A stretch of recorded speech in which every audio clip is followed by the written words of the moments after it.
Hello friends, कैसे हो आप लोग। आई होप सो कि सभी अच्छे होंगे और सर्दी का मज़ा ले रहे होंगे। तो मैंने ना सुबह एक वीडियो रिकॉर्ड किया था जिसमें मैंने बोला था कि जो आज की जनरेशन है वो कुछ टाइम के शो ऑफ और अट्रैक्शन के चक्कर में ना जेन्युइन चीज़ों को भूल जाती है। जैसे कि कोहरा बहुत कम टाइम के लिए होता है, स्टेबल नहीं रहता है, उसी तरीके से वो शो ऑफ और एक्स्ट्रा केयर और अट्रैक्शन लंबे टाइम तक के लिए नहीं रहता है। Beauty fades but character stage. तो ये बात पे ही ना मुझे एक लाइन अच्छी सी लगी थी, तो वो शेयर करती हूँ मैं आपके साथ में। आज की जनरेशन को ये समझने की बहुत ज़्यादा ज़रूरत है कि वक्त रहते कदर करो, क्योंकि ताजमहल दुनिया ने देखा है लेकिन मुमताज़ ने नहीं। अब ऐसा क्यों? क्योंकि जब चीज़ें हमारे पास होती है ना, हम उन चीज़ों की केयर नहीं करते हैं, हम उन चीज़ों को वैल्यू नहीं देते हैं। जैसे कि जब हमारा बचपन रहता है या फिर हम अपने टीनेज में रहते हैं, हम अपने पेरेंट्स के साथ रहते हैं, ठीक है, हम कोई स्ट्रगल नहीं कर रहे होते हैं। उस टाइम पे हमारी स्टडी लाइफ चल रही होती है, हमारी फ्रेंड्स लाइफ चल रही होती है, हमारी स्कूल लाइफ चल रही होती है, इधर कॉलेज लाइफ चल रही होती है। तो उस टाइम पे हमें क्या रहता है कि यार घर जाएंगे, मम्मा खाना बना के दे देगी, खाना बना बनाया मिल जाएगा, खाना है, मस्त पढ़ना है, कॉलेज जाना है, पैसे पापा दे देते हैं, मम्मा दे देती है।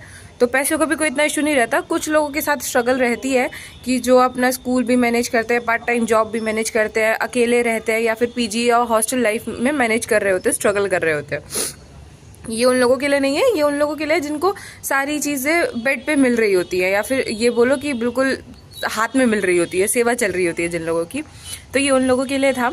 तो उस टाइम पे क्या लगता है पता है, पेरेंट्स बाउंड्रीज लगा रहे हैं, पेरेंट्स रिस्ट्रिक्शंस लगा रहे हैं, पेरेंट्स ये इस चीज़ को करने से मना कर रहे हैं, उस चीज़ को करने से मना कर रहे हैं। तब तक हमें ना घर की लाइफ एक कैद वाली लाइफ लगती है, केज वाली लाइफ लगती है। लेकिन जब आप वहाँ से बाहर निकलते हो, वहाँ से बाहर निकलने का मतलब आप चाहे जॉब करो, चाहे लड़कियों की शादी हो जाए, चाहे आपको पैसा कमाने के लिए दूसरी कंट्री में, दूसरे स्टेट में या कहीं पे भी शिफ्ट होना पड़े, या फिर आपको 12th के बाद हॉस्टल लाइफ में जाना पड़े या फिर पीजी लाइफ में जाना पड़े ना, तब हमें वैल्यू समझ आती है। क्यों समझ आती है?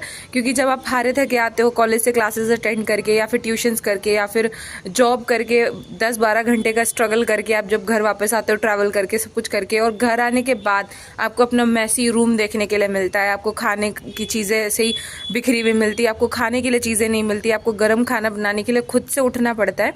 तो तब हमें मम्मी पापा की वैल्यू समझ आती है। उसी तरीके से जब जो चीज़ें हमारे पास होती है हम उसकी तब वैल्यू नहीं करते, और जब वो चीज़ हमारे हाथ से निकल जाती है या वो टाइम हमारे हाथ से चला जाता है, जब हम उसमें कुछ नहीं कर सकते, तब हमें उसकी अहमियत समझ आती है। तो इसीलिए ये लाइन बोली गई है कि जब वक्त है तब कदर कर लो, बाद में चीज़ों का नहीं पता, जब आप कदर करने लगोगे वो चीज़ आपके पास रहेगी भी नहीं शायद।